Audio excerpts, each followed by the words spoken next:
येळकोट येळकोट बिरोबाच्या नावानं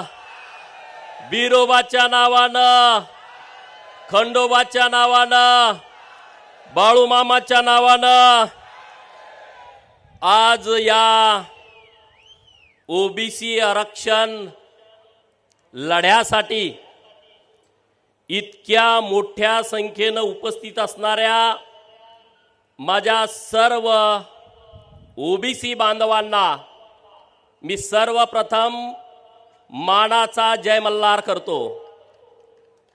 माननीय छगन भुजबळ साहेब यांच्या प्रमुख उपस्थितीत व्यासपीठावरील सर्व ओबीसी नेते आणि तुम्ही सर्वजण, आज निसर्गाची पण साथ आहे आपल्या ओबीसी मेळाव्याला, जरा शिरवाळ पडलंय बरोबर ना। इतक्या मोठ्या लाखोच्या संख्येनं उपस्थित असणारा गावगाड्यामध्ये राहणारा माझा ओबीसी समाज, मित्रांनो आज आपण इतक्या मोठ्या संख्येनं आपल्या आरक्षणाच्या लढ्यासाठी जमलोय। आपल्या ओबीसींचा आरक्षणाचा लढा एका वाक्यात सांगायचं म्हटलं तर कॅन्सर पेशंट अजून दवाखान्यामध्ये घ्यायचा आहे, 4th स्टेजचा कॅन्सरचा पेशंट अजून दवाखान्यात घ्यायचा आहे, त्याला बेड उपलब्ध व्हायचा आहे, तवर सर्दी खोकलावाला म्हणतोय माझं डायरेक्ट ऑपरेशन करा, मला ताबडतोब आतमध्ये घ्या। बरोबर का चूक आहे? आता दवाखान्यात कुणाला घ्यायचं हे सरकार नावाचा जो कंपाऊंडर आहे त्याच्या हातामध्ये हा सगळा खेळ आहे। कुणाला पहिला आतमध्ये घ्यायचं, कॅन्सरवाल्याला घ्यायचं का सर्दी खोकलावाल्याला घ्यायचं, हे आता सरकार नावाच्या कंपाऊंडर वरती अवलंबून आहे। पण आमचा डॉक्टर वरती 1,00,000% विश्वास आहे, कारण आमचा फिक्स डॉक्टर आहे डॉक्टर बाबासाहेब आंबेडकर।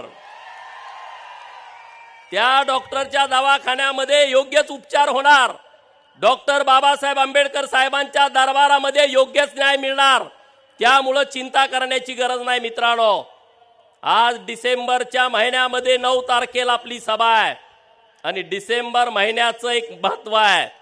डिसेंबर महिन्यातल्या 2 तारखा आपल्यासाठी महत्वपूर्ण आहेत।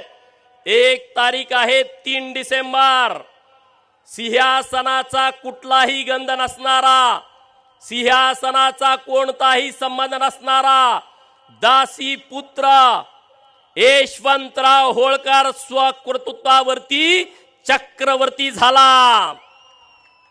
आणि दुसरी तारीख महत्वाची आहे 6 डिसेंबर, ज्या माणसानं आपल्याला माणूस म्हणून जगण्याचा अधिकार दिला, ज्यांच्या जीवनामध्ये अपमान सहन करावा लागला, त्या मानवानं धम्मचक्र प्रवर्तन केला। 2 चक्र महत्वाचे आहेत, एक चक्रवर्ती आणि धम्मचक्र प्रवर्तन। ही 2 चक्र या महाराष्ट्रातल्या आणि देशातल्या बहुजनांच्या आयुष्यामध्ये परिवर्तन करून गेली, बदल करून गेली, आपल्याला सामाजिक न्याय देऊन गेली। आणि म्हणून महाराजा यशवंतराव होळकर आणि डॉक्टर बाबासाहेब आंबेडकर ही 2 माणसं आपल्या आयुष्यामध्ये फार महत्वाची आहेत। मित्रांनो आज ही नुसती सभा नाही आहे, हा आज नुसता मेळावा नाही आहे, अरे माननीय छगन भुजबळ साहेबांच्या नेतृत्वातलं हे सोशल इंजिनिअरिंग आहे, हे महाराष्ट्रातलं सगळ्यात मोठं सोशल इंजिनिअरिंग आहे। मित्रांनो आज ही गावगाड्यातल्या पारधी समाजाला, भिल्ल समाजाला गावातला प्रस्थापित गुन्हेगारी नजरेनं बघतो, गावातला प्रस्थापित गुन्हेगारी नजरेनं बघतो, त्या पारधी समाजाला, त्या भिल्ल समाजाला, त्या दलित समाजाला बरोबर घेऊन महाराजा यशवंतराव होळकरांनी सैन्याची फौज तयार केली, त्यांना स्वाभिमान दिला, त्यांना अधिकार दिला। त्याच यशवंतराव होळकर यांच्या विचारानं प्रभावित होऊन या महाराष्ट्रामध्ये सर्वात मोठी सामाजिक चळवळ ज्यांनी उभा केली ते महात्मा ज्योतिराव फुले यांच्या चळवळीला धार होती। मित्रांनो महात्मा ज्योतिबा फुले यांच्या चळवळीला, सामाजिक चळवळीला धार होती, त्या चळवळीमध्ये प्रचंड राग होती, कारण त्यांच्यावरती यशवंतराव होळकरांचा प्रभाव होता म्हणून महात्मा ज्योतिबा फुलेंनी त्यांच्या मुलाचं नाव यशवंतराव ठेवलं होतं मित्रांनो, यशवंतराव ठेवलं होतं. आणि महात्मा ज्योतिराव फुलेंचा प्रभाव हा डॉक्टर बाबासाहेब आंबेडकर साहेबांच्या वरती होता.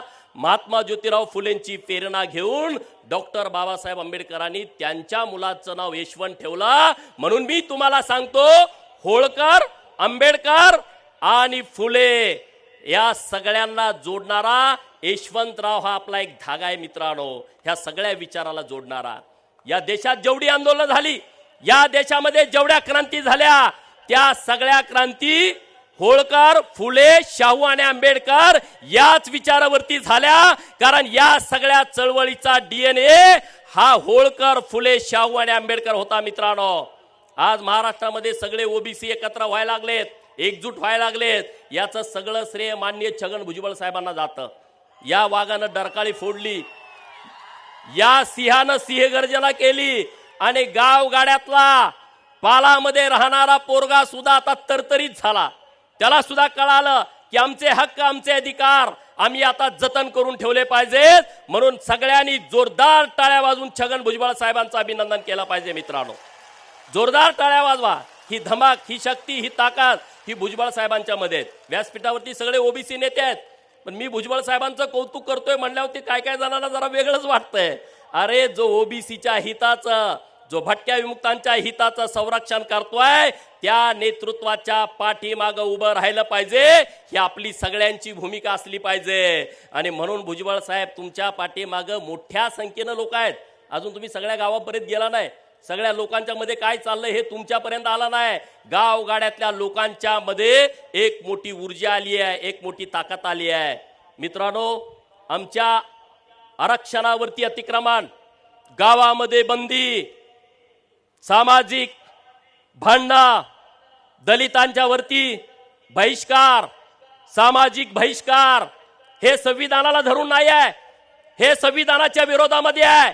आणि म्हणून नुसती आपली चळवळ ही आरक्षण वाचवायची चळवळ नाही मित्रांनो, तर संविधानाचं संरक्षण करण्याची सुद्धा आता जबाबदारी आपल्यावरती आल्या मित्रांनो. आणि म्हणून या इंदापुरातून पुणे जिल्हा म्हणजे प्रस्थापितांचा बालेकिल्ला आहे. या प्रस्थापितांच्या जिल्ह्यातून या महाराष्ट्रातल्या भीमसैनिकांना, या महाराष्ट्रातल्या ओबीसींना मी एकच आवाहन करतो, अरे सरफरोशी की तमन्ना अब हमारे दिल में है, देखना है जोर कितना बाजू ये कातिल है. हे गाणं आता आमच्या ओबीसी चळवळीचा प्रमुख राहील. या सगळ्या लोकांनी पुढे आलं पाहिजे, सगळ्या लोकांनी ताकदीनं बोललं पाहिजे. भुजबळ साहेब, पुण्यश्लोक अहिल्यानगर जिल्ह्यामध्ये मी एकदा आंदोलन केला आणि त्याच दिवशी आमच्या एका मेंढपाळांच्या वरती जीवघेणा हल्ला झाला. मेंढपाळावरती रोजच हल्ले होत आहेत, तरी सुद्धा समाज ताकदीनं आमच्या बरोबर उभा राहतोय. मी सरकारकडे विनंती केली आहे, मेंढपाळाच्या संरक्षणासाठी सरकारने एक कायदा करावा आणि त्या विषयामध्ये छगन भुजबळ साहेब तुमची आम्हाला पाठिंब्याची गरज आहे, तुमचं आम्हाला पाठबळ त्या विषयामध्ये हवं आहे मित्रांनो. पाहिजे की नाही भुजबळ साहेबांचं पाठबळ? अरे मग जोरात आवाज द्या ना. अरे मराठा समाजाला आमचा विरोध नाही आहे. भुजबळ साहेबांनी अनेक वेळा सभेत सांगितलं, सभागृहामध्ये सांगितलं की या महाराष्ट्रातल्या गरीब मराठा समाजाच्या आरक्षणाला कालही आमचा विरोध नव्हता, आजही आमचा विरोध नाही आणि उद्याही आमचा विरोध नसणार आहे. त्यांना त्यांचं सेपरेट आरक्षण देण्याला आमचा कुठलाच विरोध नाही. आणि मग ओबीसी तुमचा शत्रू कसा झाला? ओबीसी वरती तुम्ही कशासाठी आग पकड करताय? अरे जमिनी तुमच्या घेतल्या कुणी? त्या जमिनीमध्ये कारखाने उभा कुणी केले? त्यामध्ये सूतगिरण्या, त्यामध्ये बँका कुणी उभा केल्या? त्यामध्ये कॉलेज उभा कुणी केली? या महाराष्ट्रातल्या मराठा समाजाला नागवलं कुणी? त्या संस्थांमध्ये 50-50 लाख रुपये घेऊन गरीब मराठा समाजाच्या पोरांना तुम्ही भरती केलं. ते पैसे कुणी घेतलं? ओबीसीनी घेतलं. ते पैसे कुणी घेतलं? अरे तुमचा नेमका शत्रू कोण आहे तुम्ही ओळखा ना. अरे तुमचा सूर्याजी पिसाळ तुमचा कोण आहे ओळखा आणि मग त्याच्या मागे लागा. ओबीसीच्या नावानं तुम्ही काही करू नका. कोण आहे सूर्याजी पिसाळ? कोण आहे? अरे धनगराच्या आरक्षणाला कुणाचा विरोध आहे? ओबीसीच्या आरक्षणाला. अरे पहिल्यांदा तुम्ही म्हणला मराठवाड्यातल्या लोकांना दाखले चेक करा, झालं, मराठवाड्यातलं चेक केलं. परत तुम्ही म्हणताय सगळ्या महाराष्ट्रातले दाखले चेक करा आणि परत तुम्ही म्हणताय सर सकट सगळ्यांना कुणबीचे दाखले द्या. ही कुणाची भूमिका आहे? हे कोण डोक्यात घालताय? कोण डोक्यात घालताय? अरे म्हणून हे सगळे विषय तुम्ही समजावून घ्या, नीटपणे सगळे विषय समजावून घ्या. ओबीसीच्या हितासाठी आपण सगळ्यांनी एकत्रित यायचं आहे. ओबीसीच्या हिताच्या आडवा येईल त्याला आडवी करायची तयारी आपली सगळ्यांची असली पाहिजे. मित्रांनो, तुम्ही इथून पुढच्या काळामध्ये चिंता करू नका. आज महत्वाचे काही विषय आहेत, ते विषय मी तुमच्या समोर मांडतो. ओबीसीच्या 22-23 योजना रखडल्या होत्या. भुजबळ साहेबांनी जेव्हा अंबडमध्ये सभा घेतली त्या सभेचा इतका इफेक्ट झाला. मित्रांनो, मुख्यमंत्री महोदयांशी बोललो, त्यांनी एक अधिकारी त्या विषयावरती नेमलाय. काही ओबीसीच्या योजना मार्गी लागल्या, काही योजना मार्गी लागायचं बाकी आहे. ते भुजबळ साहेब निश्चितपणे बघतील. हे कशामुळे होत आहे? हे तुम्ही संघटित झाला, अंबडमध्ये सगळेजण एकत्रित आला, म्हणून आता हे सगळं सरकार सुद्धा तुमच्या बाजूने निर्णय घ्यायला तयार झालाय. मित्रांनो, अजून काही योजनांचे पैसे यायचे आहेत. भुजबळ साहेबांना मी विनंती करतोय, नागपूरच्या अधिवेशनामध्ये त्याही सगळ्या विषयाला न्याय मिळावा असा प्रयत्न आपल्या माध्यमातून निश्चितपणे झाला पाहिजे. ओबीसीच्या सगळ्या नेत्यांना माझी हात जोडून विनंती आहे, ही वज्रमुठ शैल्य करू नका. राजकारण, जात पात, धर्म हे बाजूला ठेवा. सगळे ओबीसी नेते एक या आणि भुजबळ साहेबांच्या पाठीमागे ठामपणे उभं राहावा. एखादा नेता इकडे तिकडे गेला तर काही फरक नाही, पण मी हात जोडून विनंती करतोय की सगळे ताकदीने उभा राहावा. कारण आता गावगाड्यातला सगळा ओबीसी एक झालाय. गावगाड्यातली सगळी लोक एक झालेत. अरे अजून आम्हाला जाळायला स्मशानभूमी नाही. शीतल साठेंनी आता गाणं म्हटलं, सचिन माळीनी, अरे अजून आम्हाला जाळायला स्मशानभूमीमध्ये आमचं प्रेत नेलं तर त्यांना म्हणतात इथं जाळू नका, तुमची स्मशानभूमी तिकडं आहे. स्मशानभूमी कुठं? म्हणजे वड्यात तुम्हाला जाळा. आज कुणबी सरसकट दाखले द्यायचं चालू केलाय, ज्यांच्या नोंदी सापडल्या. अरे अजून आमच्या हेळव्याच्या पोराला, तेल्याच्या पोराला, कोळ्याच्या, साळ्याच्या, माळ्याच्या पोराला, हटकर, धनगर, सनगर, रामोची, वडर, बेडर, मुसलमान, लिंगायत, परीट, गडची, डवऱ्याच्या पोराला अजून दाखला मिळत नाही. 2-2, 3-3, 4-4 महिने हेलपाटे घातले तर आमच्या नावावरती जमीन नाही, आमच्या नावावरती 7-12 नाही, आमच्याकडे कुठलं कागदपत्र नाही. अरे आम्हाला त्यामध्ये काही मिळत नाही. आणि तुम्ही इकडे एका बाजूला एका दिवसात दाखले देताय आणि तिकडे 4-4 महिने झाले आमची लोक तिथं अर्ज करतायत, तर त्यांना तुम्ही वेगवेगळे पुरावे मागताय. हा दुजाभाव कशासाठी? हे दुजाभाव कोण करताय? आणि म्हणून गावातल्या सगळ्या ओबीसीनो एकत्र या. ही ताकद एका जाग्यावरती करा, सर्व शक्ती एकजूट करा आणि माननीय भुजबळ साहेबांच्या पाठीमागे आपण सगळेजण ठामपणे उभं राहूया. मी बघितलं अंबडची सभा झाल्यानंतर बरंच वातावरण महाराष्ट्रामध्ये झालं. भुजबळ साहेबांना असं करेन, भुजबळ काही नाही. भुजबळ साहेबांच्या डोक्याचा केस सुद्धा कोणी वाकडा करू शकत नाही. का करू शकतंय? दौलत नानानं इथं गर्जना केली, आता रामोशेंच्या वतीनं केली का नाही? ऐकली का नाही?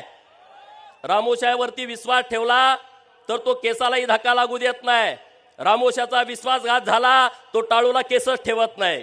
दौलत नानांनी सांगितलं, मी महाराष्ट्रातल्या 5 कोटी धनगरांच्या वतीनं भुजबळ साहेबांच्या पाठीमागे आम्ही ठामपणे खंबीरपणे उभे आहोत, हा शब्द सगळ्यांच्या वतीनं देतो. चिंता करू नका. आता पाडापाडीची भाषा सुरू झाली का ना? ह्याला पाडतो, त्याला पाडतो, अमक्याला पाडतो, तमक्याला पाडतो.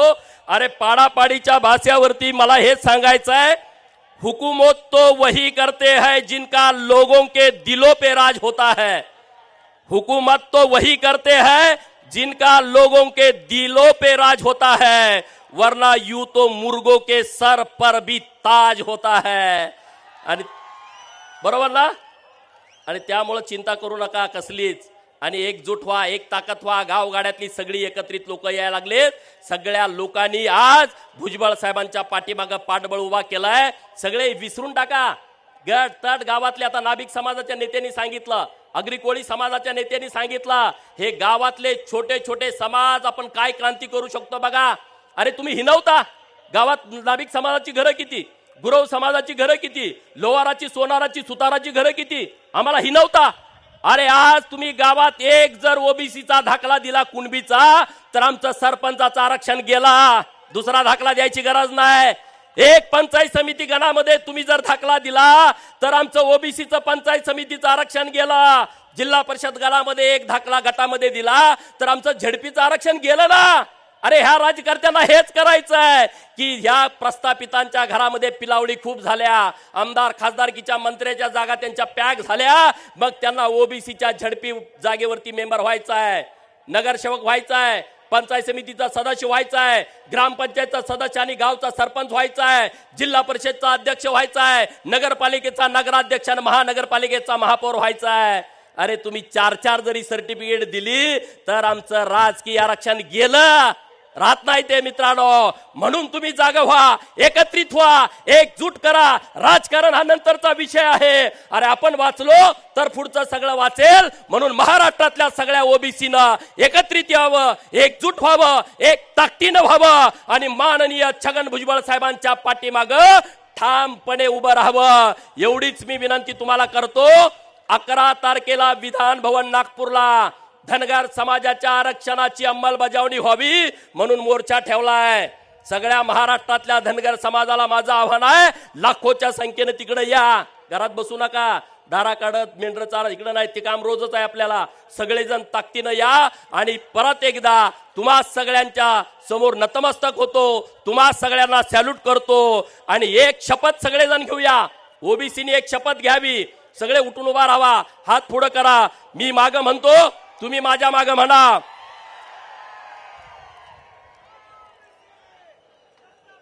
मी अशी शपथ घेतो की आम्ही ओबीसी, भटके विमुक्त, आदिवासी, दलित लोक संविधान साक्षी ठेवून शपथ घेतो की उपेक्षितांच्या न्याय हक्कासाठी शेवटच्या श्वासापर्यंत संघर्ष करू. महाराष्ट्राला समता, समानता, बंधुतेच्या वाटेवर पुढे नेऊ. ओबीसी आरक्षण वाचवण्यासाठी, त्यांचे हक्क व अधिकारांचं संरक्षण करण्यासाठी नेहमी एकत्रित राहू. जय भीम, जय मल्हार, जय ज्योती, जय ओबीसी.